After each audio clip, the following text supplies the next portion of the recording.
Hello citrus fans, today I'll be test tasting this new to me variety, the Shasta Gold mandarin, and to my right, your left, is a gum sun, otherwise known as king tanger, and I'll talk about their relation in a little bit.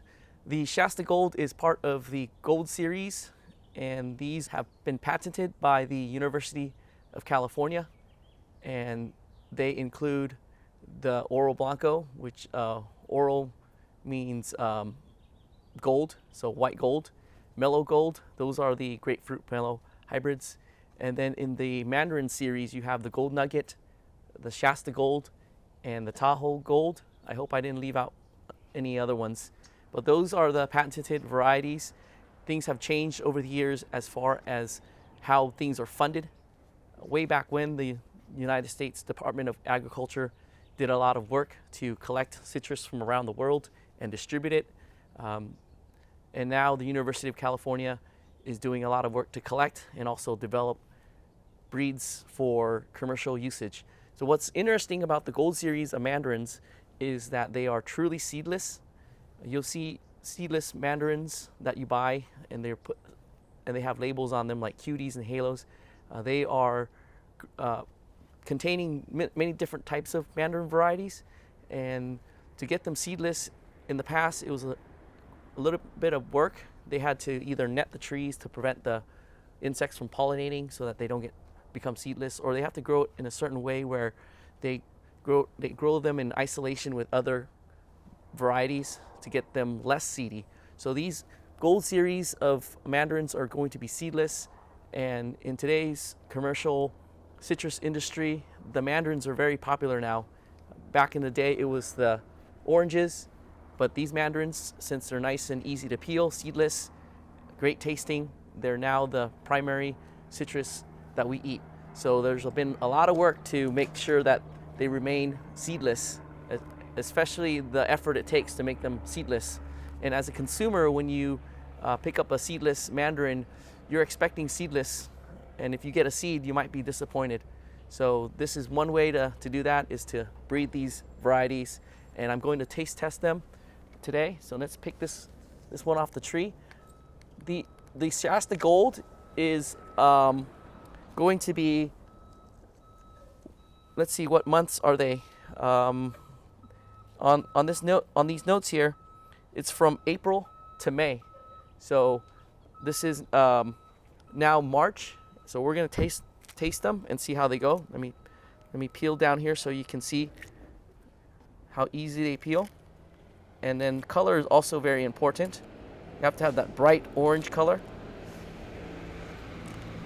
And also tasty. So let's get one of these segments in, and we'll do a tasting.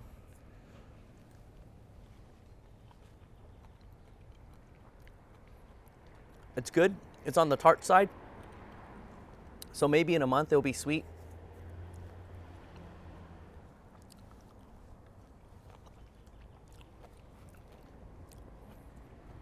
It's got a lot of juice, so it's a good one. I think it'll be great for juicing. So if you like tangerine juice, you can cut this in half and juice it and get a lot of juice.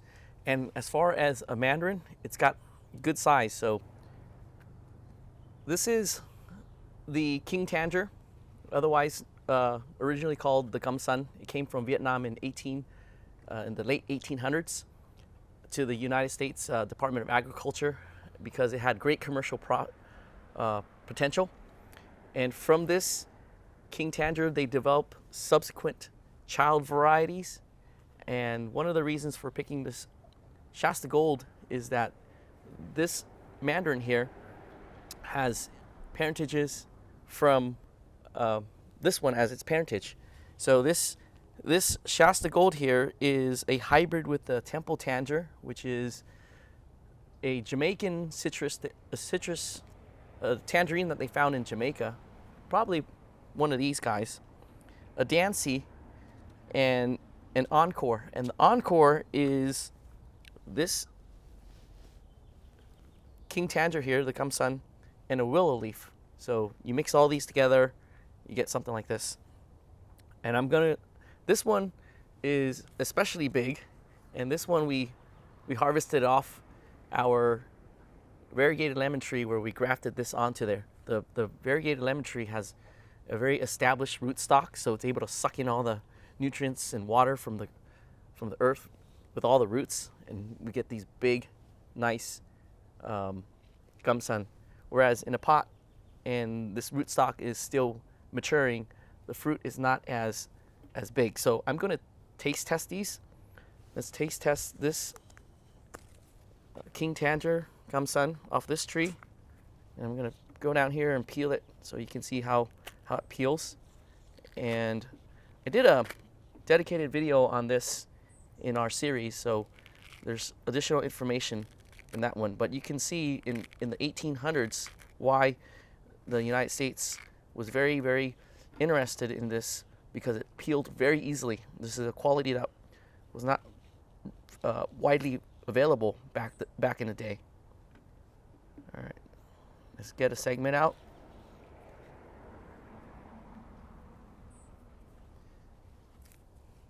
And there are seeds in this one. Let's get one that doesn't have a seed.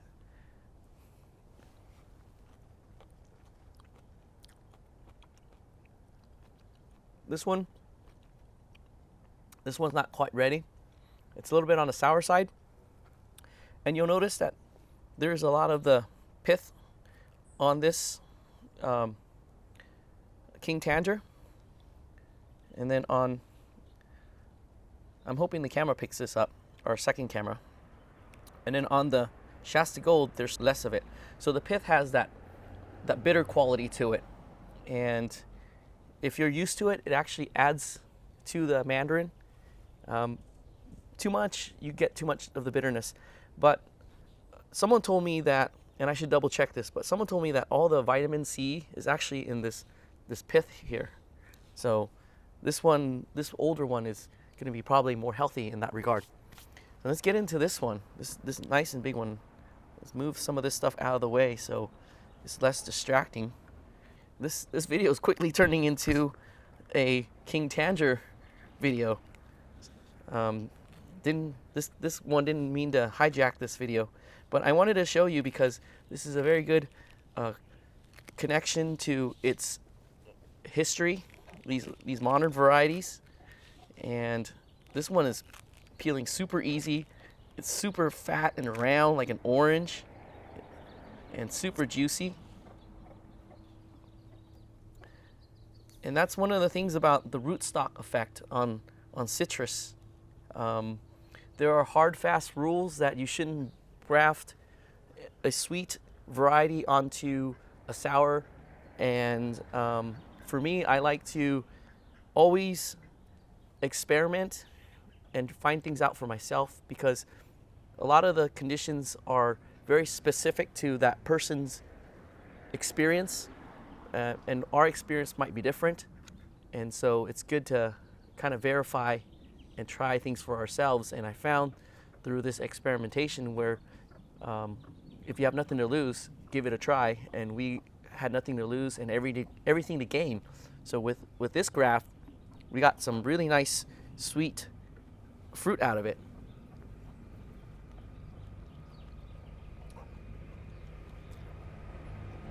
Yeah, it's delicious at this time of year. We're gonna let that truck go by.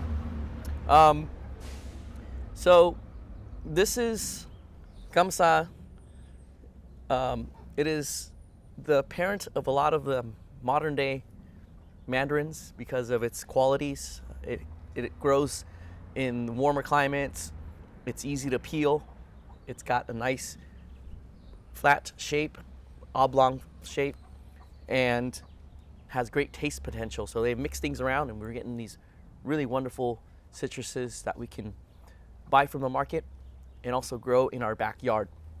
I do want to note that this King Tanger, the rootstock or the tree is very rare. I haven't seen it available commercially to buy, so it's something that you have to graft yourself from getting the budwood from the California Citrus Clonal Protection Program.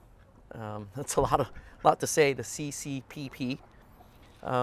So let me read some more about the Shasta Gold. Let's go back to the Shasta Gold and let me read some more about it.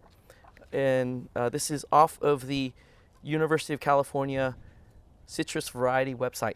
So Shasta Gold is a recently released, it was released in 2002, mandarin variety developed within the University of California Riverside. The tree grows vigorously, spreading in form. We can see that it's doing that right now. So it's starting to spread. They have the attractive dark orange rind that's relatively thin. So let's put this back onto, I hope the camera can pick this up, but you can see, let's get this one's more side to side. So you can see it's relatively thin. And the flesh is seedless, bright orange, and juicy. It is very bright orange, a nice bright orange.